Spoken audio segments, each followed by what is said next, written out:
When we arrived at my parents' place, they greeted us casually and served us food. James ate slowly, smiling to be polite.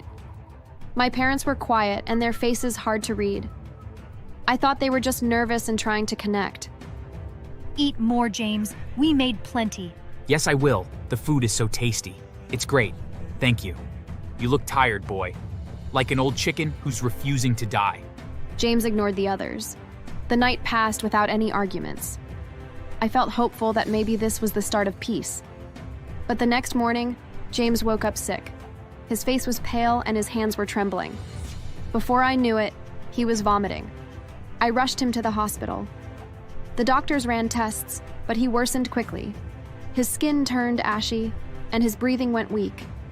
I held his hand, begging him to fight and stay alive with me.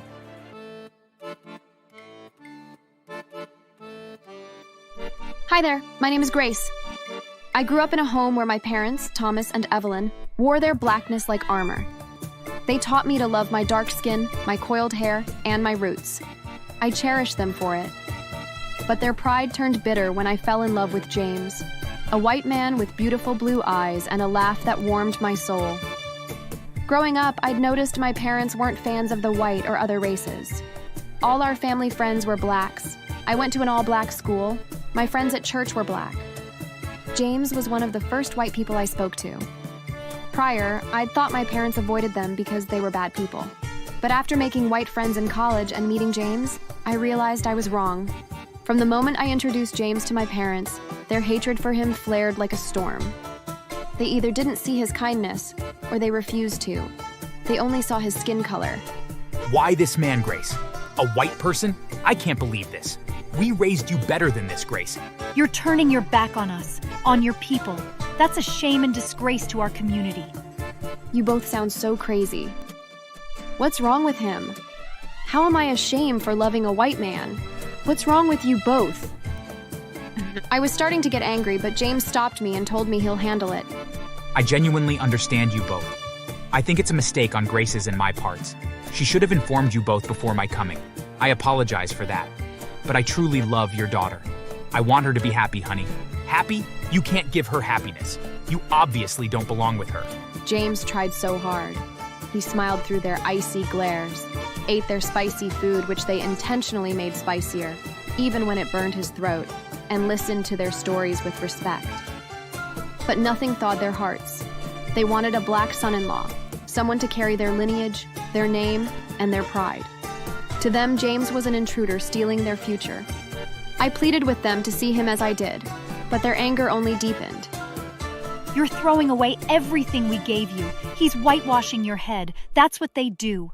They make you think your culture is stupid, and before you know it, you're bending to theirs.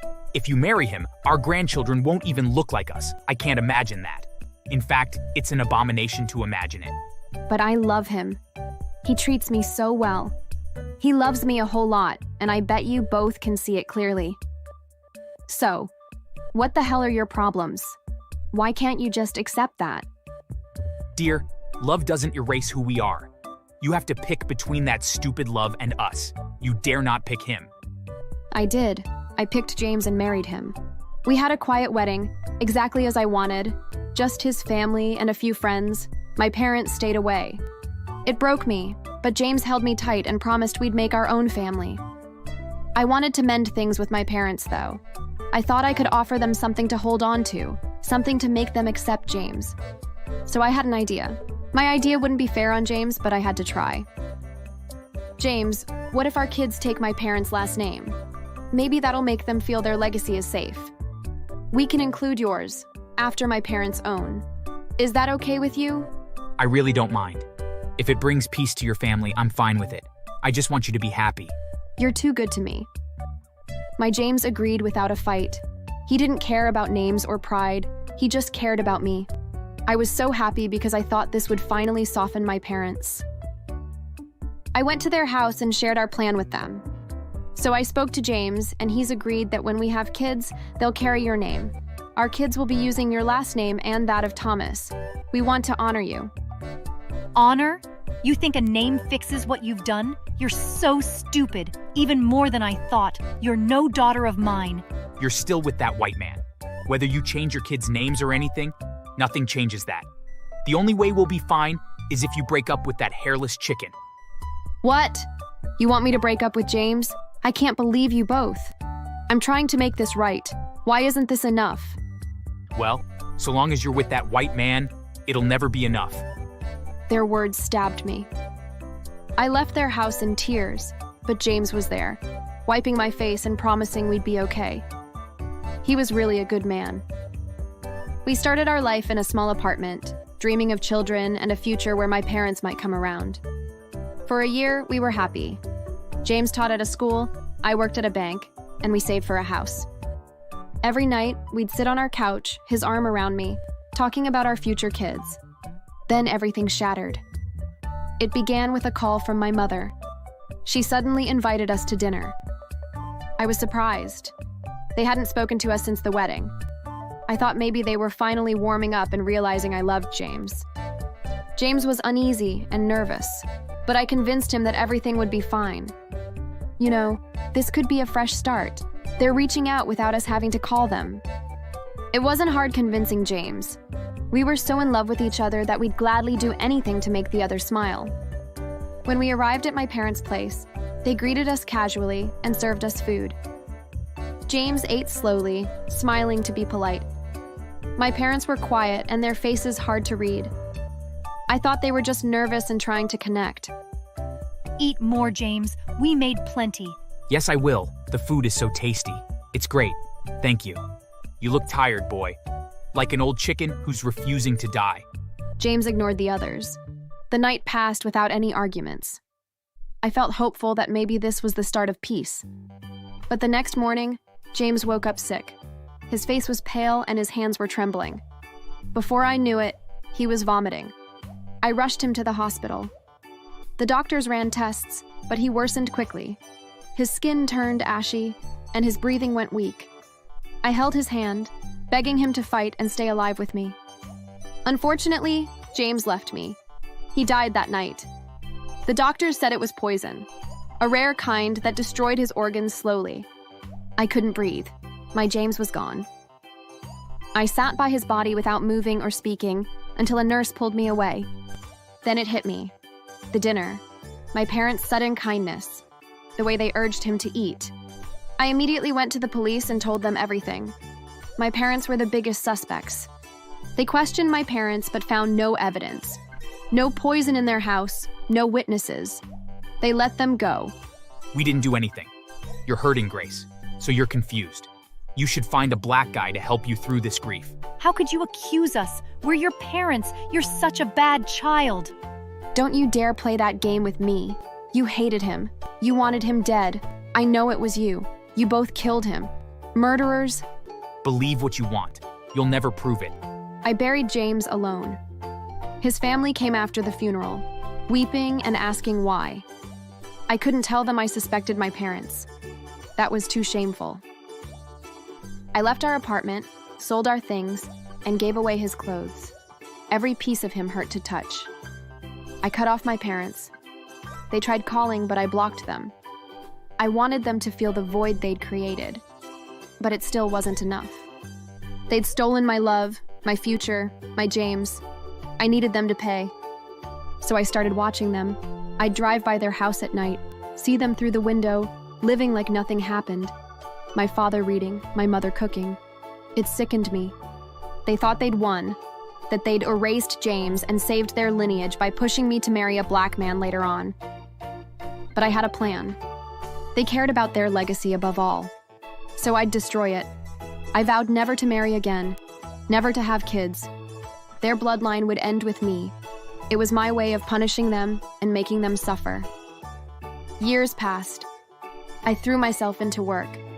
I bought a small house where I lived alone. My friends tried to set me up with guys, but I pushed them away. I saw James in every man, heard his laugh in every silence. I couldn't love again, and I wouldn't. My parents grew old and their health began fading. They sent messages through relatives, begging to see me, but I refused to see them. But one day, I got a call and was told that my father had a stroke. He was dying. My mother was alone and struggling. I wanted to see them in pains. I went to the hospital. There, I saw my father lying in bed. He looked so weak, and there were tubes in his arms. My mother sat beside him. She looked so tired, but I felt no mercy for them. Grace, you came, thank God. I didn't come for you. I would never take care of you both. I came to tell you something. I'm sorry. For everything. I'm really sorry. Sorry?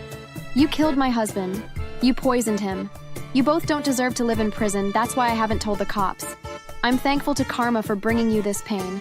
And just so you know, your lineage is gone. I'll never marry, nor will I ever have kids that aren't for James.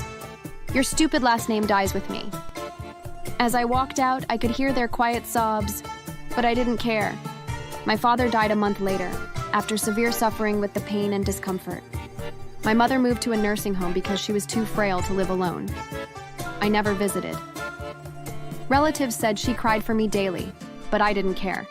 She'd chosen her path when she poisoned James's food. 2 months later, my mother fell to her death. She left a letter behind as if she knew her end was near. In the letter, she confessed to them poisoning James and asked for my forgiveness. I burned the letter. I didn't need it. I'd known the truth all along. As for James's family, I took good care of them. I sent them money and visited them regularly. They loved me and always thanked me, but I felt guilty each time they did. I didn't deserve thanks because I was doing everything James would be doing if my stupid parents hadn't caught his life short. I'm 65 now, and still unmarried and without kids. I take care of James's younger brother's daughter who was born after James died. He'd have loved her. His family still don't know the cause of his death. I live with guilt every day. I deserve to suffer like that. I deserve the loneliness and everything that comes with living like this. It's a payment for what my evil parents did. I know James wouldn't be happy about my choice, but he deserves this much. Thanks for watching. Working on? Chris, you don't work on anything. What's going on? Look, I got an offer to play overseas, okay? It's my chance, Sam. My big break. I stared at him, disbelief and anger bubbling inside me. Big break? Chris, you couldn't make the starting lineup in college. What makes you think you're good enough to go overseas? Chris waved me off, like my words didn't matter.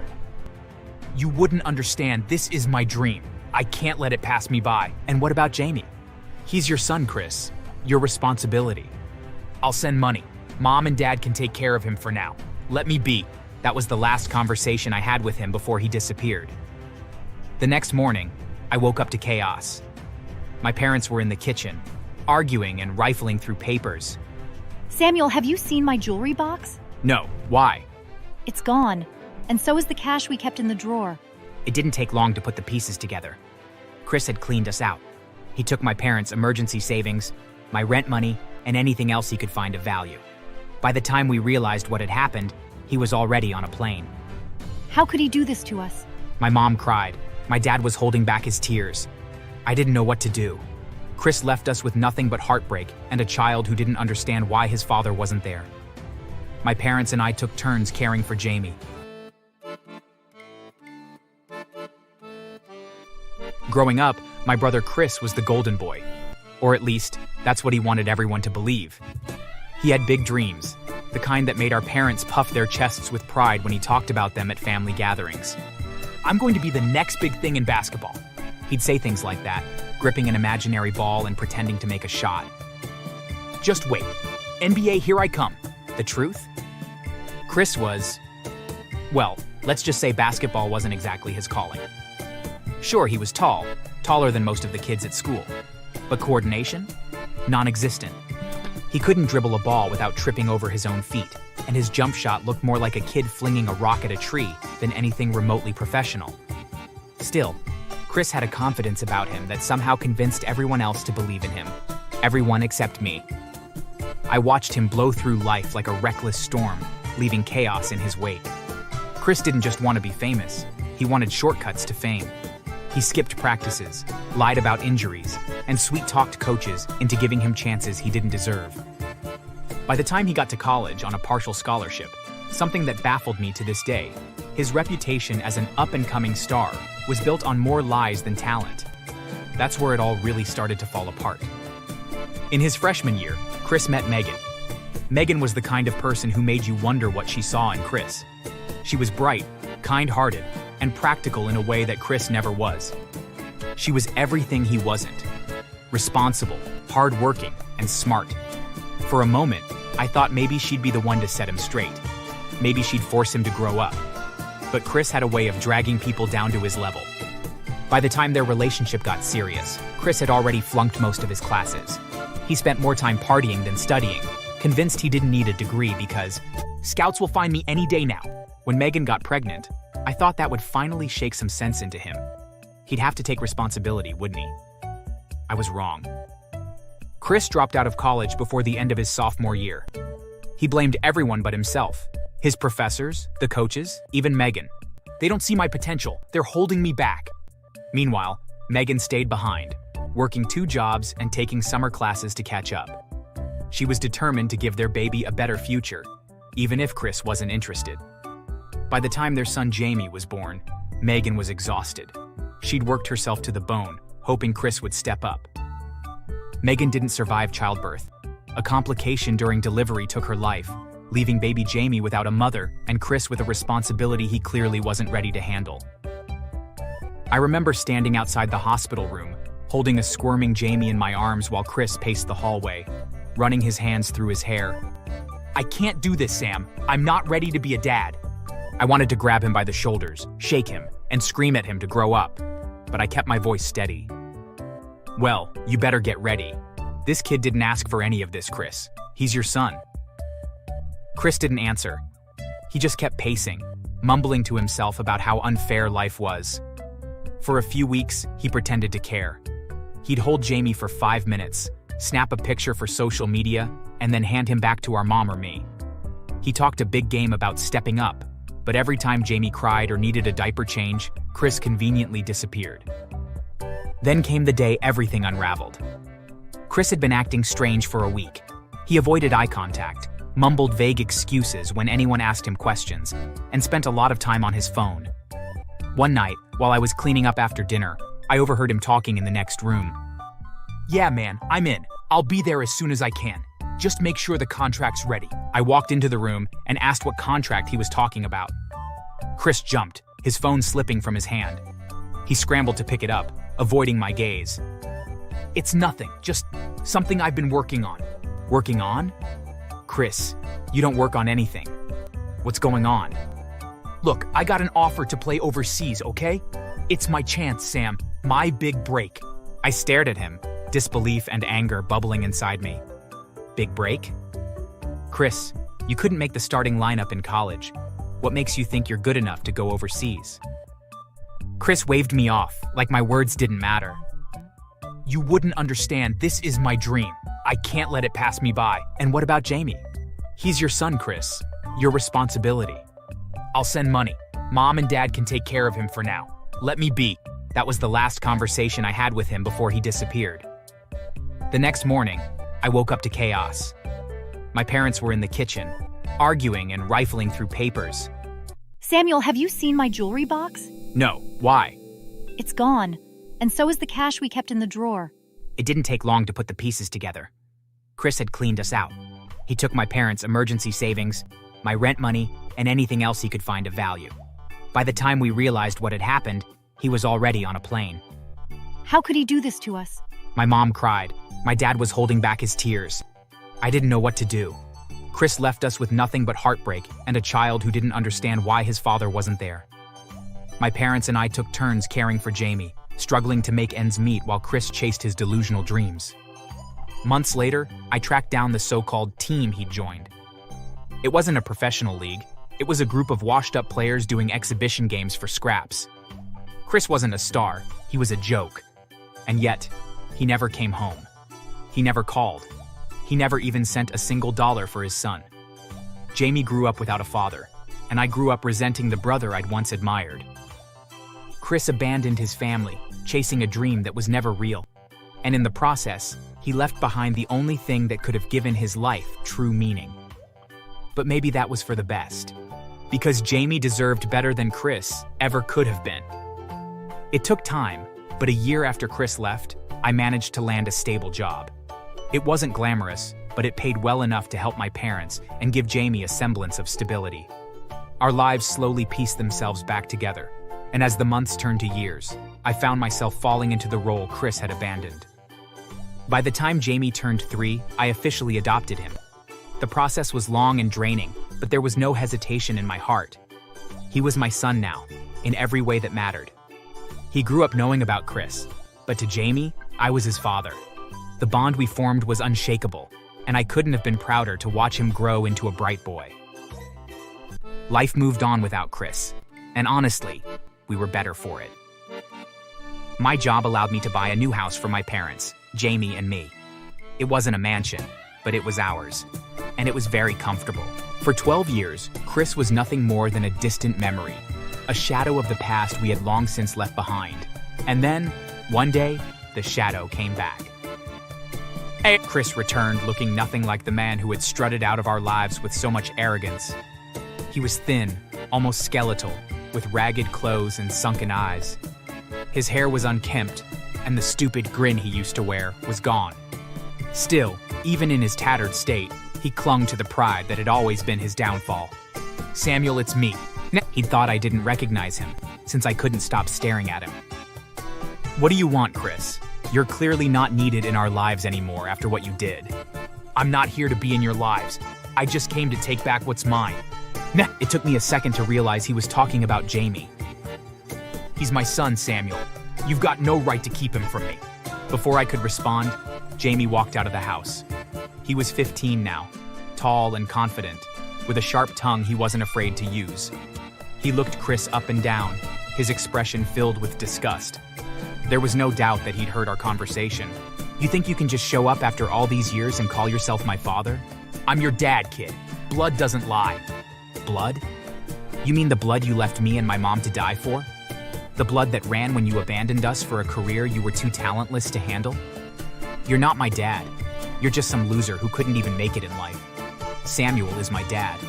He's the one who raised me, who stayed. You? You're nothing but garbage."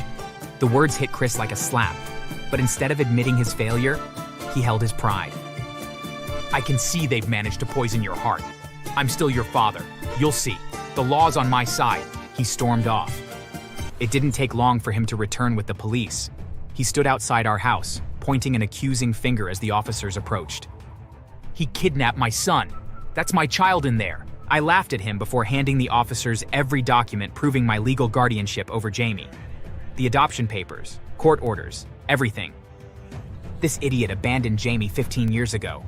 He never called to speak to him, nor did he ever send money. For 15 years, I've taken care of Jamie. My dad's not lying.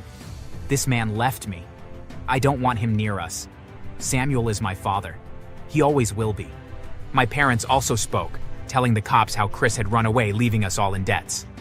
The officers turned to Chris. "Mr. Chris, do you have any proof to support your claim?" Chris stammered, his bravado crumbling under their scrutiny. I don't, but he's a thief. I just want my child." "You're too broke to take care of yourself, not to talk of a child." One officer shook his head. "Wasting our time with baseless accusations. You should be ashamed." They dismissed the case, praising me for stepping up as Jamie's father and warning Chris not to return. But Chris wasn't finished. That night, he tried sneaking into the house. Armed with a knife, he scaled the fence, clearly intent on something sinister. But luck wasn't on his side. He slipped on the wet metal, falling hard onto the concrete below. The loud crash woke the entire household. When we rushed outside, we found Chris writhing on the ground, his ankles twisted at unnatural angles. Oh my God, Chris. Her shock quickly turned to disappointment as she saw the way he was dressed and a knife and ropes lying beside him. It was so clear that he came to hurt us. We called the police again, and they arrived to arrest him for attempted burglary. "This is serious. You're looking at jail time." Chris tried to protest, but there was no sympathy left for him. He was sentenced to 2 years in jail, with a fine he couldn't afford.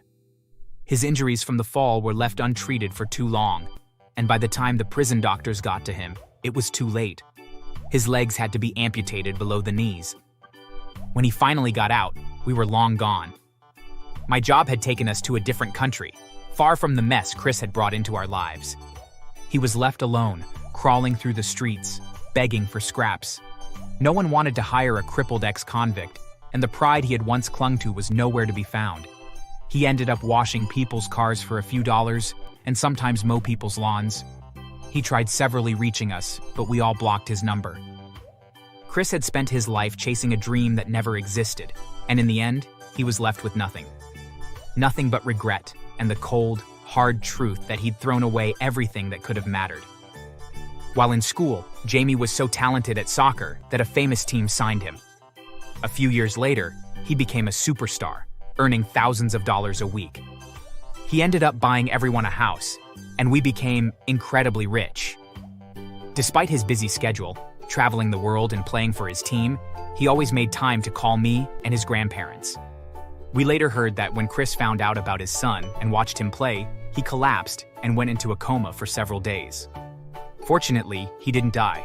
Perhaps God kept him alive to languish in regret for abandoning his son. Jamie never sent Chris a dime, nor did he ever respond to the letters and emails Chris sent him. Thanks for watching. Wheels? That's a good one.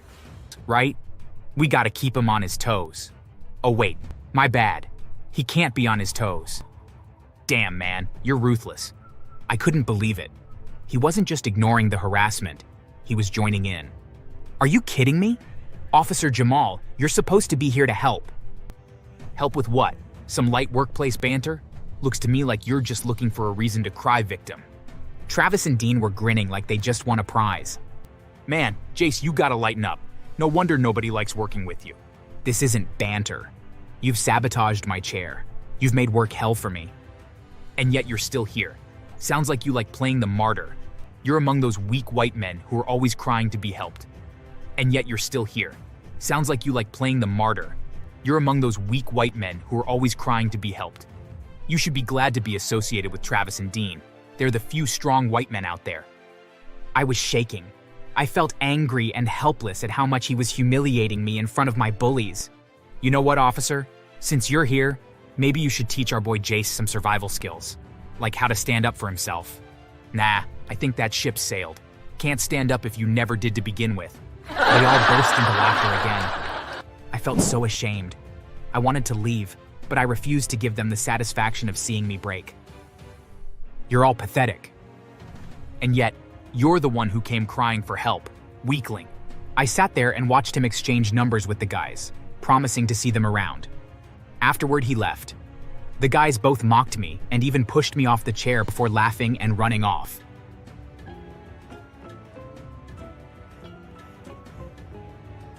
Hi, my name is Jace, and this is my unfortunate encounter with a black cop.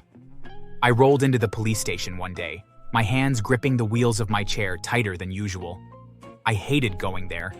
It wasn't the first time I'd had to report something, but it was the first time it had gotten this bad. The bullying at work had escalated. What started as whispers behind my back had turned into stolen files, coffee accidentally spilled on my lap, and even a few of my wheelchair's screws mysteriously loosening. I knew it wasn't all in my head. I needed to report it before things got worse. I reached the front desk at the station and cleared my throat. The officer behind it barely looked up. Hi, I need to report workplace harassment. Take a seat. I felt even more frustrated because, clearly, he hadn't even looked at me. I'm already sitting. That got his attention. His eyes flicked up, scanning my chair before he laughed as if I'd cracked a joke. Right, give me a second. He disappeared into the back, leaving me alone in the waiting area. My patience was running thin. I wasn't asking for special treatment, I just wanted to be taken seriously. A few minutes later, a tall officer walked out. He was different from the other officer, and his badge read Jamal Carter.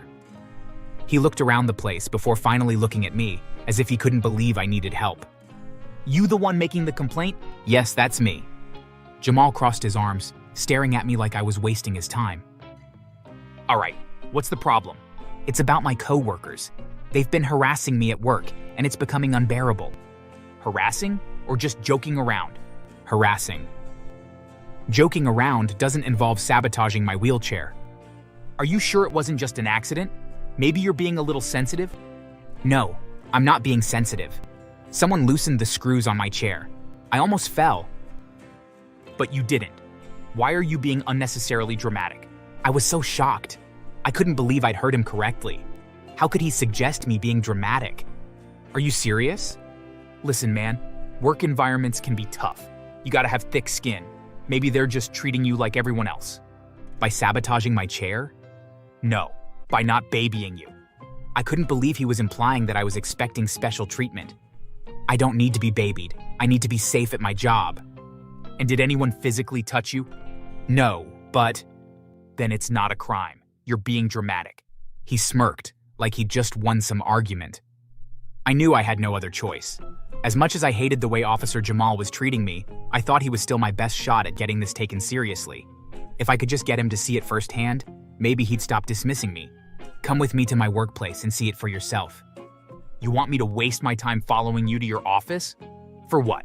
Because if you actually see what they're doing, maybe you'll realize this isn't just in my head. Jamal sighed, rubbing his jaw as if debating whether it was worth his time. Then, with an exaggerated groan, he nodded. Fine, let's go. But if I don't see anything serious, we're done here. I didn't respond. I just turned my chair toward the exit, pushing forward with determination. This was my chance. Thankfully, my workplace wasn't far from the station, so we walked there. But Officer Jamal refused to walk beside me. He crossed to the other side of the street, pretending we weren't together. I didn't mind. My main focus was to make him see I wasn't being dramatic. When we finally reached my workplace, he looked shocked. Wow, I didn't expect a guy like you to be working somewhere this nice. A guy like me? You know what I mean. How many of your fellow handicaps do you see working in such a big company? I was offended, but I didn't respond to him. As we entered the building, I immediately spotted Travis and Dean, my two co-workers and the main source of my misery. They were standing by the break room, laughing about something, but the moment they saw me, their smirks widened. Well, look who decided to roll in. Did you get lost on the way to the pity parade? I forced myself to stay calm, because that was my only chance to prove what was happening to Officer Jamal. Officer Jamal is here to investigate workplace harassment. Harassment, huh? You two picking on the little guy? Travis and Dean burst into laughter as if someone told a joke. Us? Picking on Jace? Nah, man, we're just keeping things light. He's part of the team. Yeah, we treat him just like anyone else. Ain't that right, Wheels? When they called me by that silly nickname again, I turned to Jamal, expecting him to at least say something. Instead, he was smiling. Wheels? That's a good one. Right? We gotta keep him on his toes. Oh wait, my bad. He can't be on his toes. Damn, man, you're ruthless. I couldn't believe it. He wasn't just ignoring the harassment, he was joining in. Are you kidding me? Officer Jamal, you're supposed to be here to help. Help with what? Some light workplace banter? Looks to me like you're just looking for a reason to cry victim. Travis and Dean were grinning like they just won a prize. Man, Jace, you gotta lighten up. No wonder nobody likes working with you. This isn't banter. You've sabotaged my chair. You've made work hell for me. And yet you're still here. Sounds like you like playing the martyr. You're among those weak white men who are always crying to be helped. You should be glad to be associated with Travis and Dean. They're the few strong white men out there. I was shaking. I felt angry and helpless at how much he was humiliating me in front of my bullies. You know what, officer? Since you're here, maybe you should teach our boy Jace some survival skills, like how to stand up for himself. Nah, I think that ship sailed. Can't stand up if you never did to begin with. They all burst into laughter again. I felt so ashamed. I wanted to leave, but I refused to give them the satisfaction of seeing me break. You're all pathetic. And yet, you're the one who came crying for help, weakling. I sat there and watched him exchange numbers with the guys, promising to see them around. Afterward, he left. The guys both mocked me and even pushed me off the chair before laughing and running off. Days turned into weeks, and almost every day, Officer Jamal made a point to show up at my workplace. He wasn't there to check on any cases. He was there to join Travis and Dean in their torment. It became a routine. They'd stand around my desk, making offhand remarks loud enough for others to hear, but low enough to maintain some plausible deniability. Must be nice, getting that special treatment, huh, Jace? Rolling around while the rest of us actually work.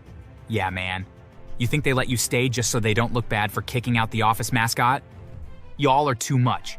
But hey, gotta admit, he does add some diversity to the team. I refused to react. I knew what they wanted. They wanted to see me break, to lash out, to give them a reason to turn things around on me. But the worst part wasn't even their words. It was the way Jamal treated Travis and Dean like his closest friends. He was being racist to me for being white, but wasn't the same to Travis and Dean. You boys let me know if Wheels here gives you any trouble, all right? Can't have him thinking he runs this place. They laughed like it was the funniest thing in the world. Every day, the humiliation piled on. Every day, I endured it. Until one day, everything changed. My boss called me into his office. I wondered if something else had gone wrong, if I was about to get blamed for something, or if Travis and Dean had told him something that would lead to me losing my job. However, the reverse was the case. One of the interns came to me yesterday. He told me about everything. He knows what has been happening, the way those men have been treating you, the officer too. Oh no. I'm so sorry, sir. I can't stop them because it might lead to a fight or worse. You don't have to explain or apologize. You don't have to defend yourself. I should have seen it sooner, and I'm sorry. I had spent so long thinking no one noticed, or worse, that no one cared. I felt so touched. I will handle this, trust me. The next day, everything came crashing down. 2 uniformed officers, both white, walked into the office. The room went silent. Travis and Dean looked up, confused but unconcerned, until the officers walked straight toward them. Travis Miller, Dean Coleman, you're both under arrest. For what? What the hell is this? You can't just arrest us. Yes, we can, and we are doing that now. Let's go. They were handcuffed right there in front of everyone. My boss stood beside me with his arms crossed, watching everything unfold. Can I come with you, sir? Of course, this is about you. We arrived at the station, where I was met with an even bigger surprise. Jamal was there too, and he was in cuffs. His usual stupid smirk was gone. Officer Carter. Wow, how the mighty have fallen. I didn't expect to see you here. This is some bullshit. You really think you can take me down? I'm a cop. Not anymore. You were a cop who bullied a citizen in need of your help. Shame on you. I filed my case against all 3 of them, and this time, it wasn't just my word against theirs. 2 witnesses from my office stepped forward. They had seen everything, and they spoke up. And then there was the security footage. The cameras had caught it all, including the audio. They were done for when the case was scheduled for hearing. The 3 of them desperately tried to stop me from pursuing it, but I refused. They needed to pay for torturing me. At the court, all 3 were found guilty. Officer Jamal was insulted by the judge for being the opposite of what his uniform and title stood for. He was completely stripped off power and got an extra 1-year imprisonment to the 5 years each of them were given. On their way to jail, the car they were in was involved in a fatal accident. The driver and the officer in the car sustained just little injuries, but Travis, Dean, and Officer Jamal, who were at the back of the car, all suffered spine injuries. After 6 months of receiving treatment, they ended up in wheelchairs. When I heard how karma had repaid them for their evil deeds, I felt happy and grateful to the universe. They got what they deserved. I later heard that the 3 of them are now called wheelchair boys and are constantly mocked by other inmates. The funny part is that no one cares when they complain, and people openly make fun of them. Since they're disabled, they can barely defend themselves. I even heard that Jamal was once pushed down a flight of stairs, and the inmate who did it just shrugged it off as a mistake. The worst part? The 3 of them were forced to race for the entertainment of other inmates. I still plan on visiting them. What do you think I should say? Comment below.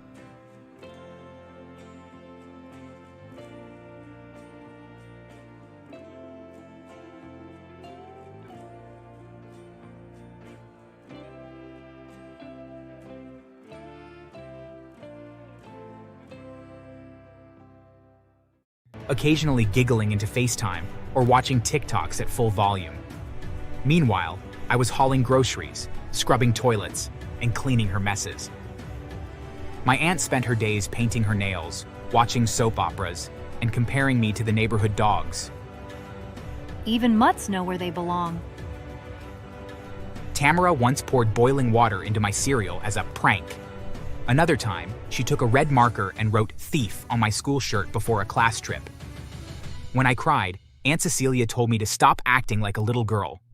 Once, when I broke a cheap plate by accident, Aunt Cecilia made me eat my dinner off the floor for a week. But the final straw, the moment I decided I had to escape, was the dog food. It was a Saturday. I had been slow returning from the store because my shoes had holes in them, and it started to rain. When I got home, Since you're too slow to run errands, maybe you're more like a mutt than a boy. she dumped a can of cold dog food into a bowl and shoved it toward me. Tamara recorded the whole thing. This one's going viral. Eli the puppy. Tamara once poured soda all over the living room carpet and blamed me. Uncle whipped me with his belt while she watched silently from the stairs. Another time, I caught a fever and still had to go out in the snow to buy bread because Tamara didn't like the crusty end pieces. They locked the fridge once because they thought I was eating too much. I was 13. I weighed barely 90 pounds.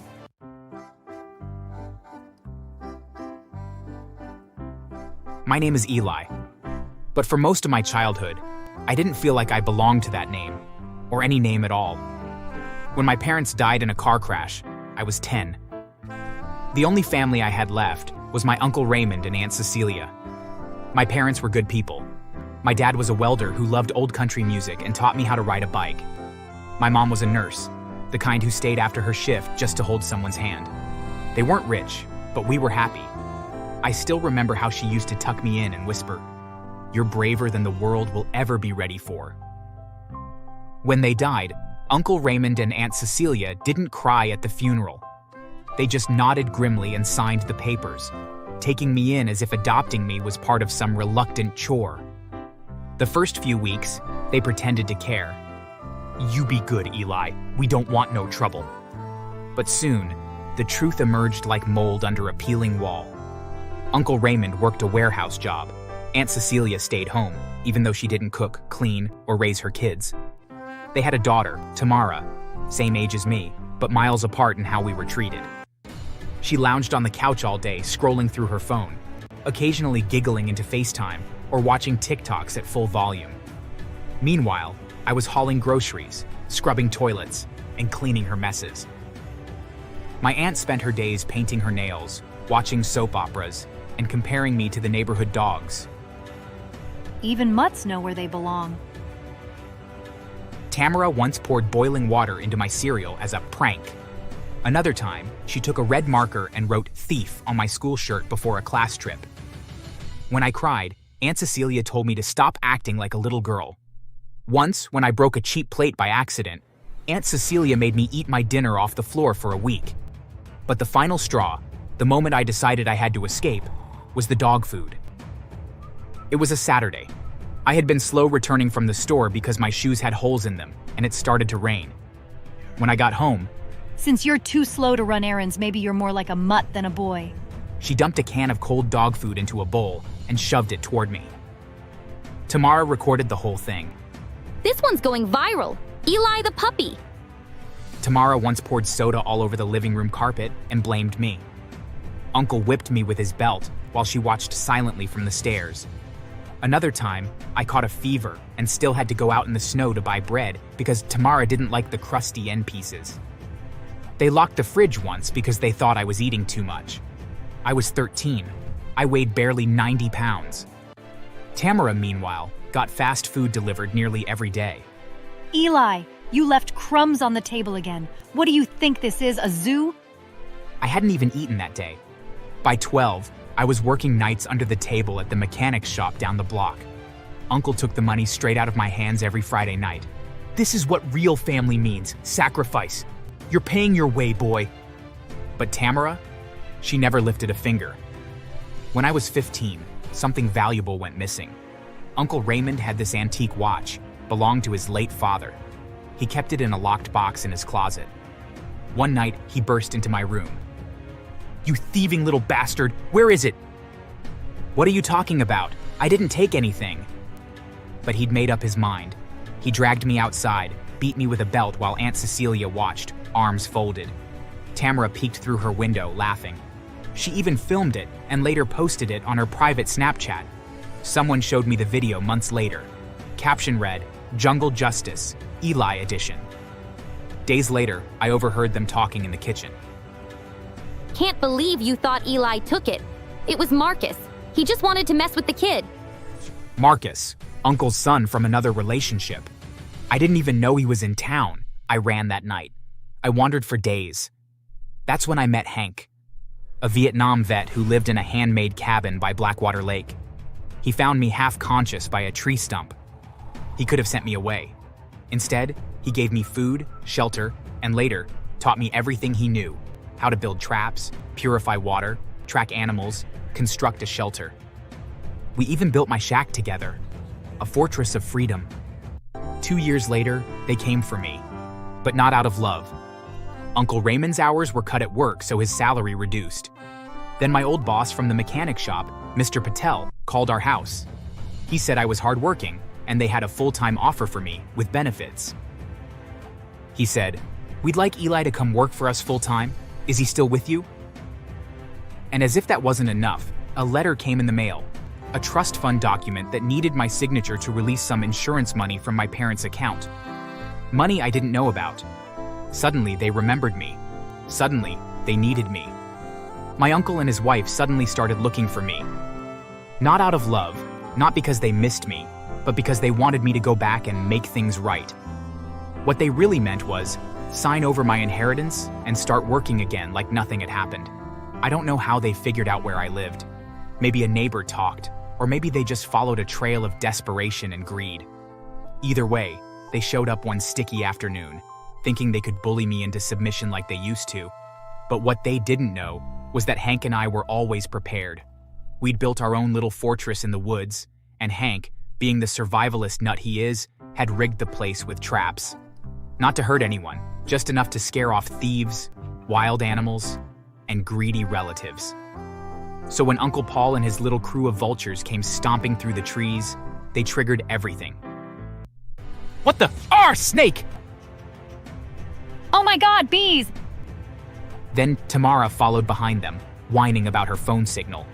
She wasn't supposed to be there, but she had her own surprise.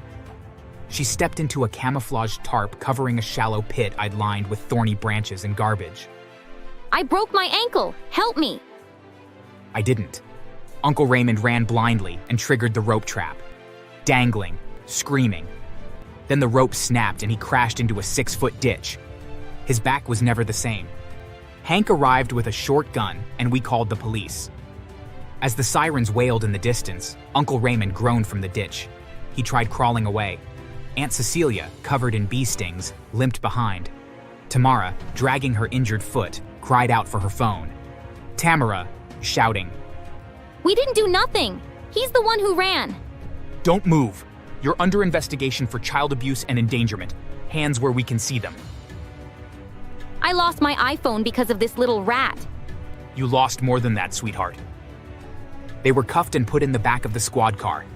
Investigation started. The neighbors spoke. The mechanic vouched. Hank backed me. The judge gave them 2 years each except Tamara. Even in prison, he walked with a limp and had to sleep on the floor because the bunks aggravated his spinal discs. One night, another inmate, someone he'd mocked, poured boiling ramen water on him during a fight. His entire left side blistered. As for Tamara, well, one day she visited Dad in prison and told him she was 5 months pregnant by his father's best friend, Terrence.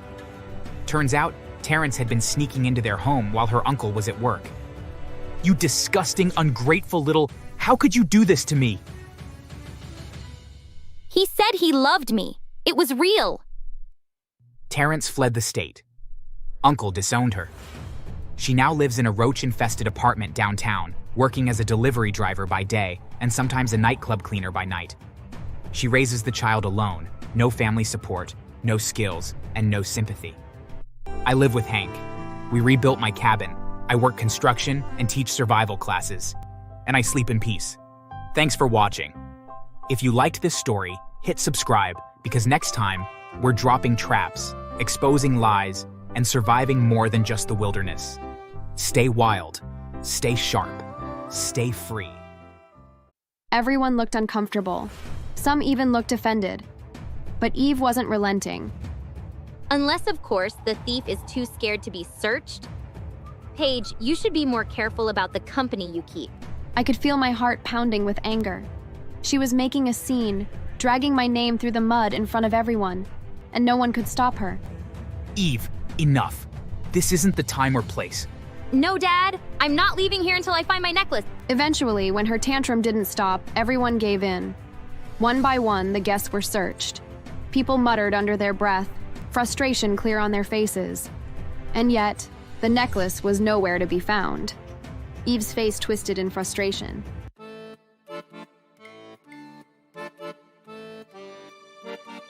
When my father remarried, I wanted to be happy for him. He had spent 10 years grieving my mother, and Rachel seemed like a good woman.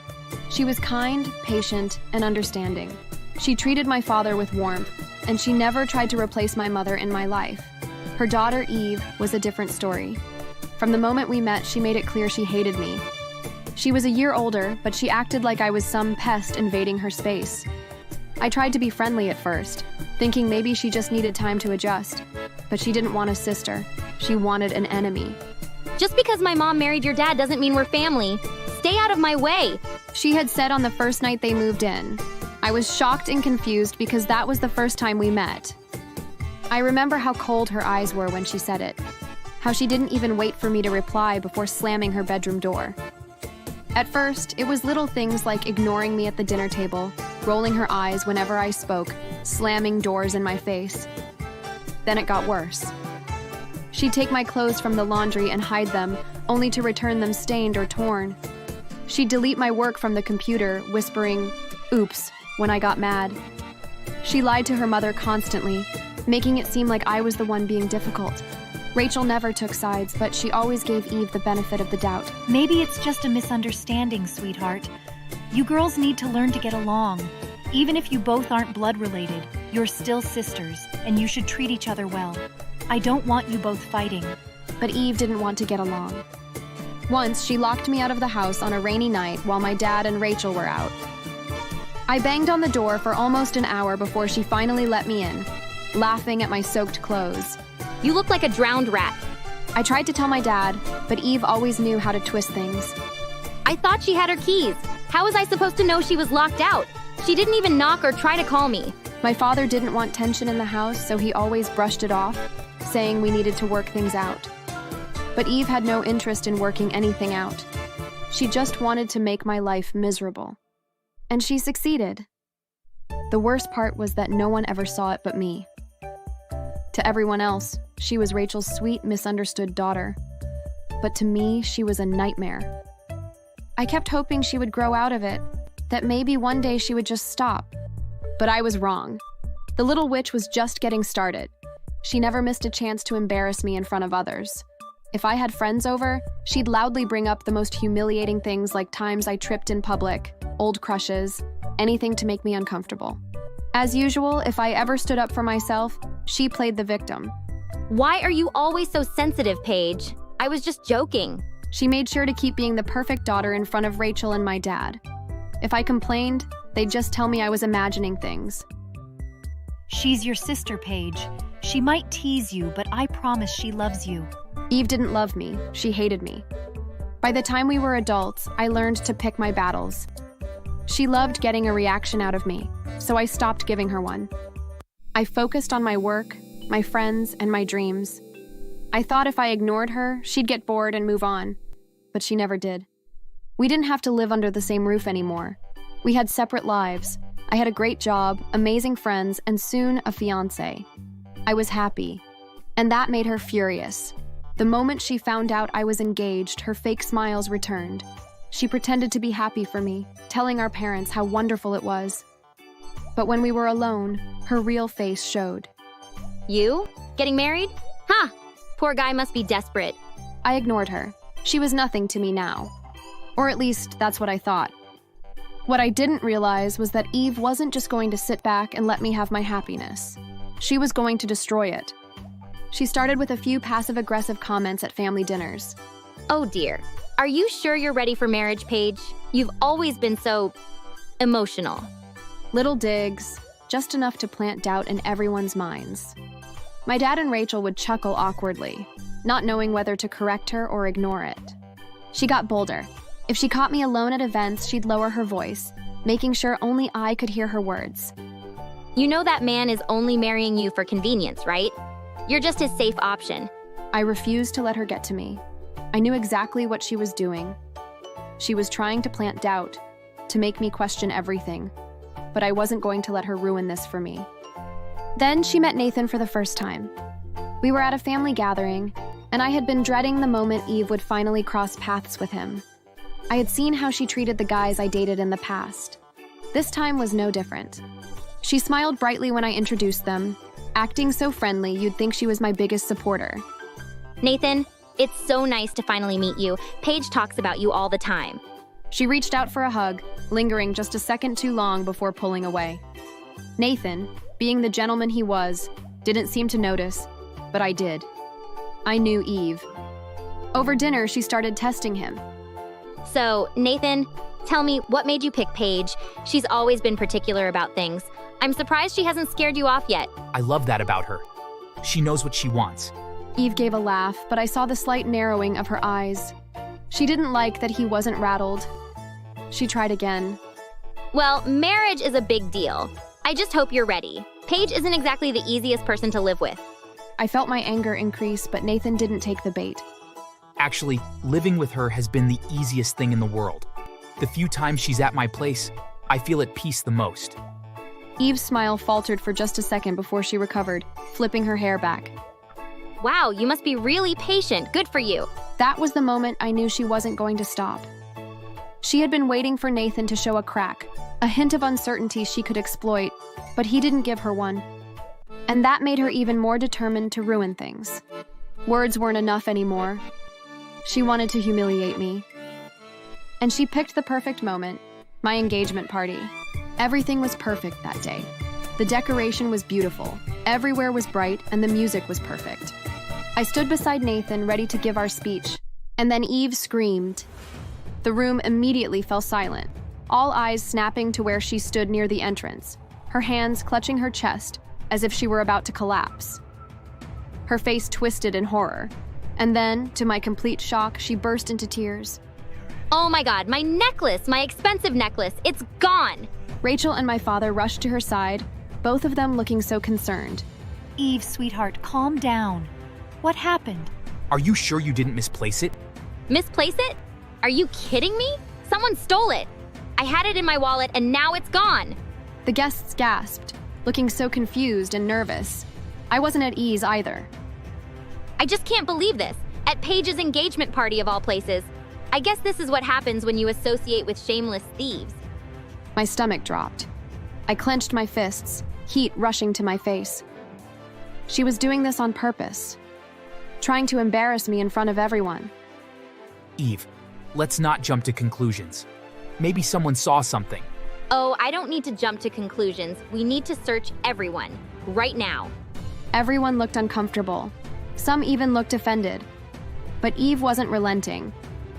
Unless, of course, the thief is too scared to be searched. Paige, you should be more careful about the company you keep.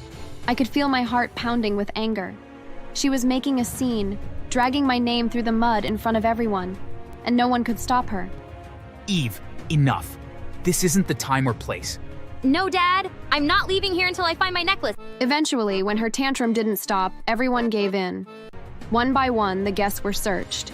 People muttered under their breath, frustration clear on their faces.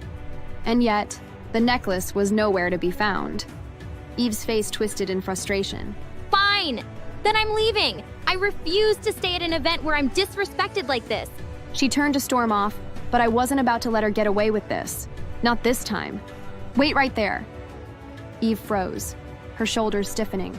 I walked up to her, keeping my expression calm even though my blood was boiling. Then, in one swift motion, I reached for her purse. Eve's eyes widened. Paige, what are you doing? Ignoring her, I unzipped the purse and turned it upside down. And there, in front of everyone, out fell her precious necklace. The room went dead silent. Eve's face was drained of color. Eve? What is the meaning of this?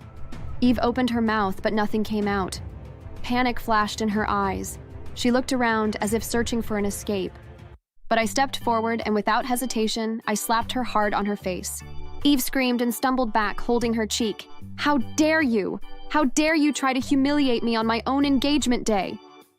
Eve's mouth trembled, but she had no excuse, no defense. She had been caught. Then suddenly a pretty girl stepped forward and revealed something shocking. Apparently Eve had hired her to sabotage the engagement by pretending to be Nathan's ex. She even had photoshopped pictures of herself with Nathan. I was stunned. She only confessed after realizing that Eve was a horrible person and that she couldn't go through with the plan. Apologizing sincerely, she turned and left. Rachel's expression was one of complete disappointment. My father shook his head. You planted it, didn't you? You lied. You humiliated Paige in front of all these people. No, I don't. Enough, Eve. Enough lies. I'm so disappointed and embarrassed. How could you do this? I told them about how she's been acting toward me since the first day she met me. How she's always instigated things and made me a bad person. Nathan also told them how she continuously tried to make him have second thoughts about our relationship. Rachel and my dad were shocked to their bones. You know what? I'm done making excuses for you. So am I. You are not my daughter, and I want nothing to do with you anymore. If you could try to ruin Paige's life, I wonder what you'll do to us. Dad, Paige is the evil one. Don't believe her. She's nothing but a liar and a manipulator. Trust me, Dad. Don't call me Dad anymore. Not after what you just did. And quit trying to make Paige the bad one. Eve's eyes darted wildly around the room. The people she had always sought attention from now looked at her with disgust. She was exposed and humiliated. She had no one left to defend her. She turned on her heel and bolted, running out of the venue, pushing past stunned guests. And just like that, she was gone. What she didn't realize was that someone had been live streaming the entire time. My parents apologized to me, and Nathan managed to bring the atmosphere back to normal. We wrapped up the celebration, but the drama didn't end there. After my wedding, Eve reappeared, crying and pleading for forgiveness, finally admitting to all her wrongs. We forgave her, but I refused to have anything to do with her. My parents supported my decision. It wasn't long before we noticed that Eve had become popular for all the wrong reasons. The video of her outburst had gone viral. People labeled her a lunatic, mocking and criticizing her online. She was also fired from her job, and the backlash followed her into real life. She was constantly harassed in her neighborhood, to the point that she left the state. The last we heard, she was flipping burgers at a fast food joint, and no one in the family wanted to associate with her. As for me, my stepmother and father are doing well together, and we've moved on. Even when I gave birth, I refused to let Eve congratulate me. Eventually, she stopped trying to contact me altogether, and I couldn't be more grateful. Thanks for watching.